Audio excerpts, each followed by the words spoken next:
the Custard TV podcast, brought to you by thecustardtv.com. My name is Gary. I have much more commitment to this podcast recently than Luke, the editor and runner of the podcast. He's actually in Spain. But Gary, you're not on next week. Well, yeah, good point. That other voice that you just heard was Matt in the north. Hello. Matt has once again moved for the ninth time this year. Second time, slight exaggeration. And apparently all things have gone well. You found all the TV remotes and everything, and... Well, yeah, I'm still waiting for my new shiny box from the company run by Richard Branson. Right. I don't have his phone number, by the way. I can't get you his. Damn it. So, sorry. He listens, though, doesn't he? Well, of course. Yeah. And Gary, you're in a different location as well. Luke's in Spain. I'm in Bournemouth. You can tell which one of the members of the podcast pays better. To be fair, though, he's only here for a long weekend. I'm here for a week, so I'm sacrificing my holiday for the podcast. Yeah. It's a shame that Luke can't, but there you go. Do they not have computers in Spain? I think he was more concerned about the Wi-Fi in the hotel, wasn't he, or something? So surely he could be on. He could be. Don't say that, because he might ring any second, and go and ruin it for us. Gary and Matt. Time that you spend here is probably the best investment you can make in yourself. Talking Telly. Oh, yeah, that's the stuff. On the Custard TV podcast. This is episode 137 of your favourite TV podcast. Others are not available. And as I say, you can download this from iTunes, and you can follow us on Twitter, which we'll do you later. But please go to thecustardtv.com. We give you news, I Go West, reviews and previews, and of course we look at the pick of the week. The news first of all. Channel 5 have signed up to show Up Late with Rylan. No, it's not a sex box alternative. It's actually a new fortnightly chat show that's going to start in May. Now, the last sort of daily chat show that we had in this country was the Jack Doherty Show, which was the launch show for Channel 5 many, many years ago. Rylan, will you watch this? I mean, the Americans obviously love their daily chat shows at night, but what do you think? We don't have daily things, though, do we? We have, I think, because we've got more of a focus on, like, the weekend. So you have your John Ross and Graham Norton and Alan Carr are all around the weekend, aren't they? Yeah, they're all on Fridays and Saturdays. So it'll be interesting to see how this does. I mean, it will be on the quality of the guests. So there's no doubt Rylan is sort of entertaining and funny, but it will be about... He's sort of entertaining. Well, you know what I mean? He's watchable, but he's not... I was going to say he's no Bruce Forsyth, but then that's no real... Bruce Forsyth, still alive. The biggest news really from the weekend is the announcement of the new Doctor Who companion. If you were watching the football, it was at half-time. More entertaining than Alan Shearer and his tactics truck was the announcement that Pearl Mackie is the new Doctor Who companion. A little clip of the next series was shown of her complaining about a Dalek and the fact that the plunger wasn't really that scary. Gary, are you upset that this isn't a man? No, I'm not upset. I'm fine with it. I mean, she looks okay. Said to me, a friend of mine who's a big Doctor Who fan, and you'll remember this companion the first time round, is that the clip she saw reminded her of Ace. Yeah, well, no, Ace was very different. Ace was set up as the not like any other companion. Pearl reminds me of the last couple of companions, really. I think she's meant to be a bit more streetwise, a little less dopey. Yeah.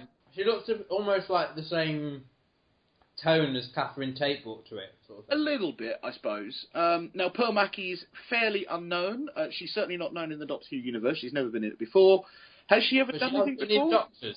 Huh? She has been in Doctors. I was going to say, she's been in... Well, that doesn't really... That was the only TV credit she has, is in Doctors, so she'll only be in shows with Doctor in the title somewhere. So what will be her next show? Dr.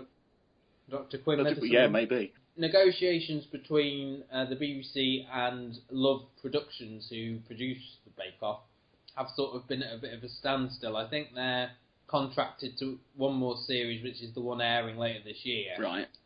So there's a bit of... I don't know if they're asking for more money now, or if we're in a similar situation we were with The Voice. As, they lost The Voice eventually to ITV. Mm. But I can't see... I can see BBC trying to hang on to this more, because this is their biggest rated programme. I also don't think you could imagine the Bake Off on any other channel other than the BBC. So no.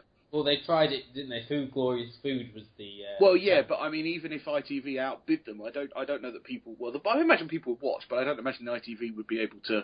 And I don't think they'd get Mary Berry because she's No. contacted. Or Mel and Sue. Although I suppose I don't know. They've worked for Channel 4 before, so. Mel and Sue might, Maybe. or maybe one or not the other. Well, yeah, Mel and Sue with just Sue. The BAFTA Craft Awards were announced recently. Matt will take you through the winners in a moment, but these are the like in the Oscars when you have the digital photography awards that they don't show off screen. This is those awards. Basically, the behind-the-scenes awards. Yes. So writing, production design, costumes, title sequences, directing. Shane Meadows, who did the whole of This Is England saga. Got Best Director Factual Fiction even for This Is England 90. The team behind The Murder Detectives, which we all enjoyed very much. They won Directing in a Factual. The Writing Awards went to Sharon Horgan and Rob Delaney for Catastrophe, and also to Russell T Davies for Cucumber. That's the drama one. Another of our favourites, Humans, won the Digital Creativity Award.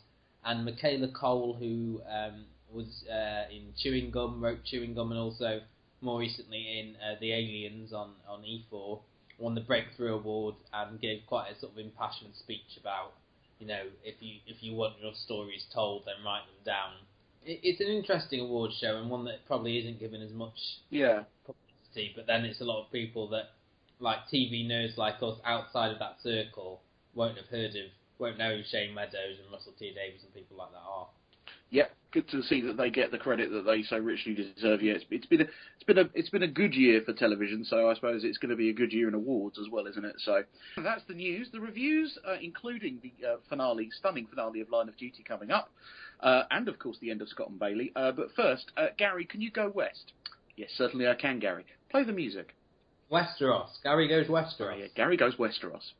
And Luke, there, if you play the Game of Thrones music. The Game of Thrones theme tune, please. Yeah.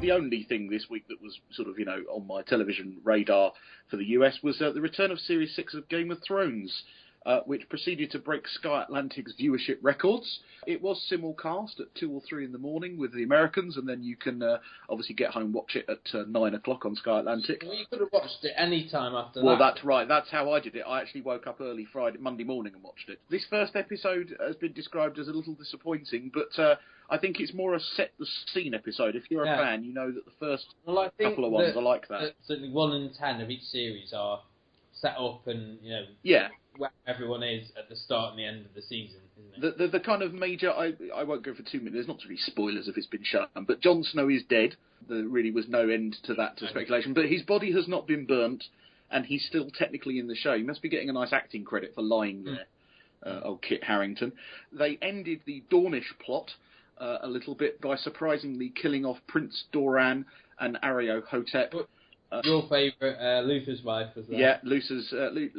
Yeah. The big news at the end, really, or the kind of big reveal, is that Melisandre is actually a very old woman.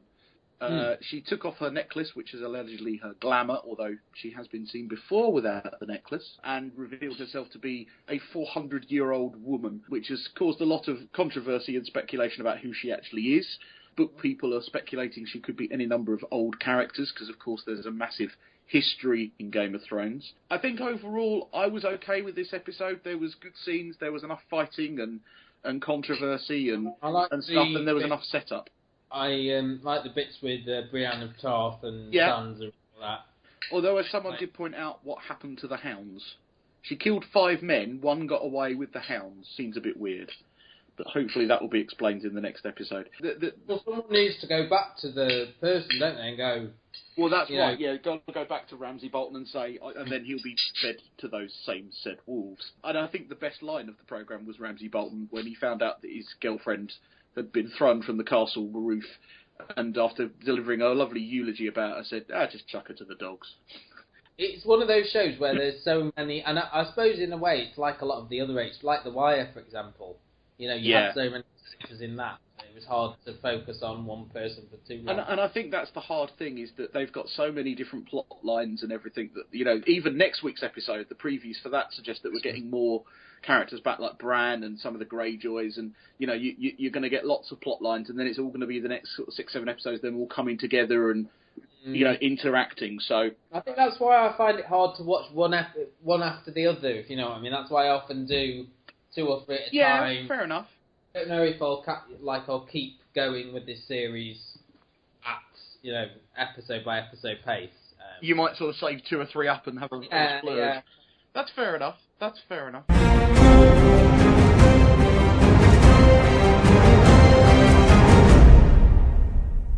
Well, we've got to start, haven't we, with Line of Duty? We have, really. Yeah. A brilliant... we didn't talk about episode 5 last week because it aired after we'd recorded, so... but I think we should just plough on in... Well, I think we can... say about episode 5 them, is yeah. that Lindsay Denton sadly perished at the end.